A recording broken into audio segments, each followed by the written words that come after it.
కథను మనము మహర్షి భృగు యొక్క ఆశ్రమము నుండి ఆరంభించుచున్నాము.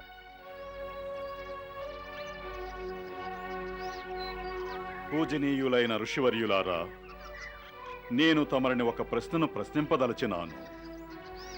మనమందరము మన ఇష్ట దైవములను పూజించుచున్నాము గదా. అంతములో ఆ పూజ అర్చన ఎవరికి చెందుచున్నవి? మనము ఎవరికి అర్పించుచున్నాము? ఋషివర్య భృగు, తమరే ఈ ప్రశ్న ఎంతో నిగూఢమైనది. మనమందరము తమ తమ ఇష్టదైవములను పూజించుచున్నాము. కొందరు సూర్యదేవుని పూజించినచో మరికొందరు పార్వతీ పరమేశ్వరులను పూజించుతున్నారు. ఇంకొందరు విష్ణువును పూజించుతున్నారు. కానీ మన పూజ అర్చనలు ఎవరి చరణములకు అర్పింపబడుతున్నవి? అది ఏ రహస్యము ఋషివర్య, అది ఏ రహస్యం? నారాయణ నారాయణ నారాయణ నారాయణ నారాయణ నారాయణ. ప్రణామములు దేవర్షి. శుభమస్తు.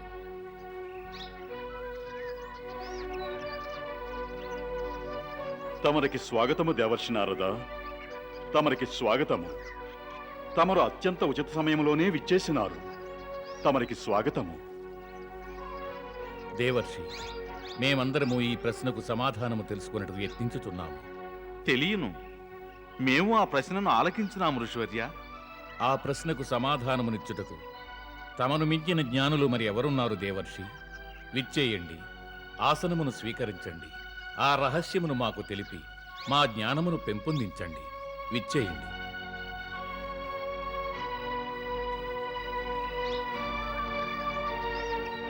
నారాయణ నారాయణ. ఋషివర్యులారా, సమస్త జనులు తమ దేవతలను పూజించెదరు. పూజ ఆరాధన ఎన్నడూ వ్యర్థము కావు. అన్ని పూజలు ఆరాధనలు ఆ పరమేశ్వరుని చరణములకే అర్పించబడతాయి. ఆ పరమేశ్వరులు ఎల్లప్పుడూ ఉంటారు. సృష్టికి పూర్వం కూడా ఉన్నారు, ఇప్పుడు ఉన్నారు. ప్రళయం సంభవించి వినాశనం జరిగిన తర్వాత ఉంటారు. పరమేశ్వరులు సృష్టిని రచించుట కొరకై పరబ్రహ్మ యొక్క అనంత స్వరూపమును ధరించినారు. అందుకే ఒక విషయం అవశ్యం గ్రహించాలి. ఈ సృష్టి 3 గుణములతో నిర్మించబడింది: సత్వ, రజ, తమో గుణములు. ఈ సృష్టి నాశనం అయినప్పుడు ఆ త్రిగుణములు నశిస్తాయి. ఈ త్రిగుణములు నాశనము కాక మిగిలి ఉన్న ఎడల అంతటవి సర్వాంతర్యామి అయిన ఆ పరబ్రహ్మలో విలీనమవుతాయి. ఆ పరమేశ్వరులు మాత్రం శాశ్వతంగా ఉంటారు. వారు త్రిగుణాతీతులు. అటులైనచో అది ఎటులో నిశ్చయింపబడును? పరమేశ్వరుని త్రిస్వరూపములలో బ్రహ్మ విష్ణు మహేశ్వరులలో ఎవరు త్రిగుణాతీతులు? అంటే ఈ గుణములకు అతీతులు ఆదికాలము నుంచి ఉన్నారో, ఎవరు అనంతకాలము నుంచి ఉండెదరో వారే మా పూజలకు అధిపతులు కాగలరు. నారాయణ నారాయణ. అట్టి వారెవరో తెలుసుకొనవలను గదా. ఎవరిలో ద్వేషము క్రోధము ఉండవో వారు తమో గుణమునకు ప్రతీక. ఎవరిలో అహంకారము ఉండదో వారు రజోగుణమునకు ప్రతీక. కావున మనం సత్వగుణము యొక్క లక్షణములు ఎవరిలో ఉన్నాయో గ్రహించాలి. నారాయణ నారాయణ. ఇది చాలా కష్టతరమైన కార్యం. ఇందుకు తమకేదైనా ఉపాయం గోచరిస్తే సెలవివ్వండి. నాకు ఒకే ఒక విధి గోచరించుచున్నది. సెలవివ్వండి భృగు మహర్షి. మనము ఈ త్రిదేవులను ఒక్కొక్కరికి క్రోధమును కల్పించి వీక్షించవలెను. ఎవరిలో క్రోధము, అహంకారం అనే భావములు కలవో అని. ఇక ఎవరిలో శాంత స్వభావము కలదో, ఎవరిలో ఈ త్రిగుణములు లేవో వారే త్రిగుణాతీతులు. నారాయణ నారాయణ. అంటే త్రిమూర్తుల్ని పరీక్షించాలంటారు. అందులో అపరాధం ఏమీనూ లేదు. అయితే భృగు మహర్షి, ఈ కార్యాన్ని తమరే చేపట్టాలి. మహర్షివర్య, ఇక మాకు సెలవిప్పించండి. ప్రణామం. ప్రణామములు.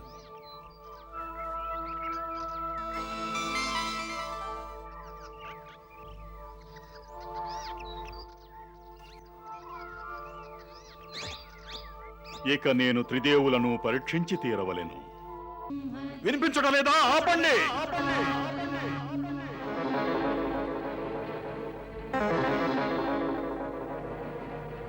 ఇచ్చటకెవరు ఏం చేసినారో తెలియటలేదా? అతిథిగా నా వంటి మహర్షి వస్తే కనీసం శిష్టాచారములు కూడా తెలియవా? మహర్షి భృగు మాకు శిష్టాచారములు బోధించుటకు ప్రయత్నించి తమరు తమ మర్యాదను ఉల్లంఘించుతున్నారు.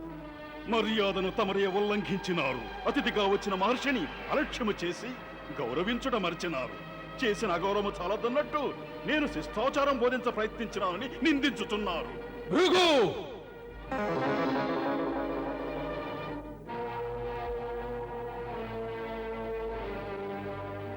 నీవు నా పుత్రుడవయ్యుండి నా నుండి గౌరవమును కాంక్షించుచున్నావా? మన సంస్కృతిలో పెద్దలను ఆదరించు పారంపర్యము సర్వశ్రేష్టమైనది.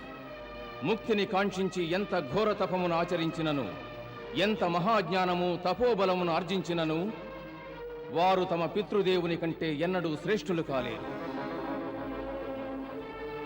పితృదేవుని ఎదుట వారు శిరము వంచి తీరవలసిందే.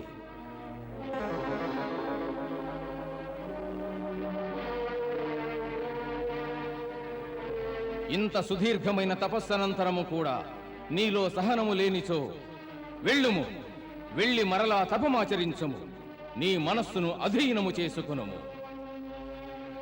క్షమించండి పితృదేవ, నేను ఇటుల వచించడకు అనుజ్ఞనీయండి.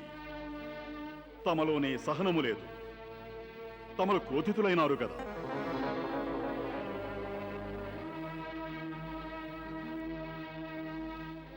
బహుశా తమరిది మర్చినట్లున్నారు. క్రోధము రజము యొక్క ఒక భాగం. దానిని ఉపేక్షించినచో తమరు త్రిగుణాతీతులగుదురు.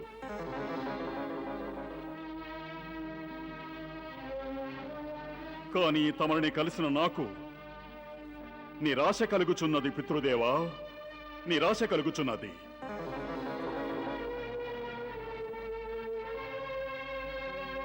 ప్రణామములు.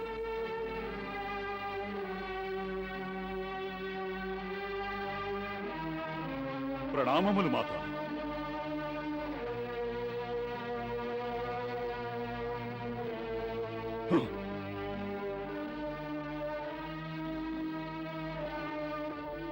పరంధామ, తమరి లీల అనంతము, అపారమైనది.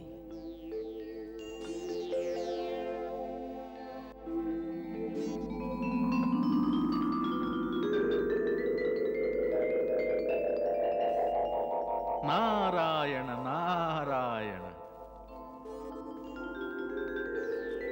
నారాయణ నారాయణ నారాయణ నారాయణ.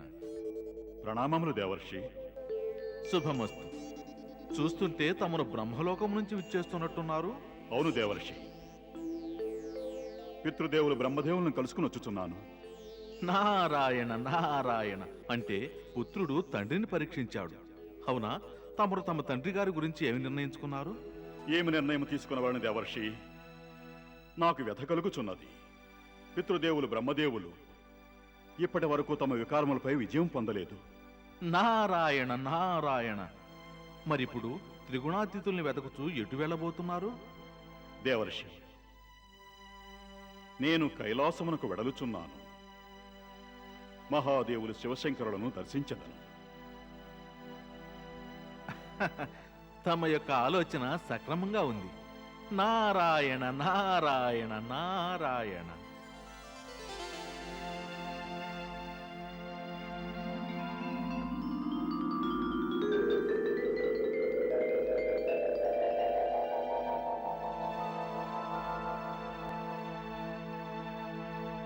ప్రణామములు మహర్షి. శుభమస్తు. నందీశ్వర, శివశంకర్లు ఎచ్చట ఉన్నారు? మహాదేవులు మాత పార్వతీ సమేతంగా మందిరములో చదరంగమాడుచున్నారు.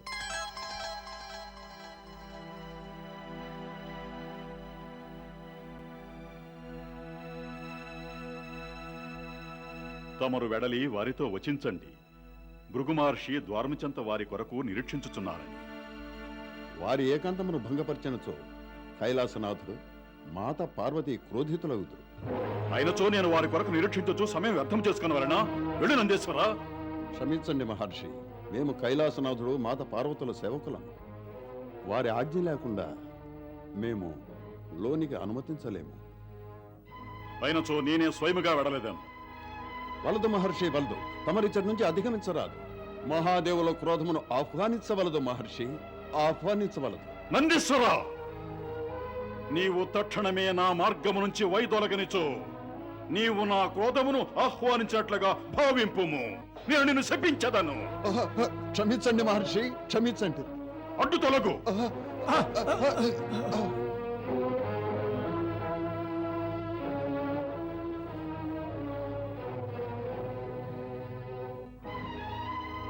మహేశ్వర,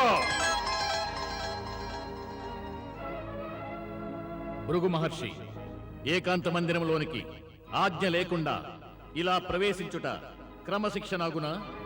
మా ఏకాంతమును భంగపరచుటకు తమకు ఎవరు అధికారమునిచ్చినారు?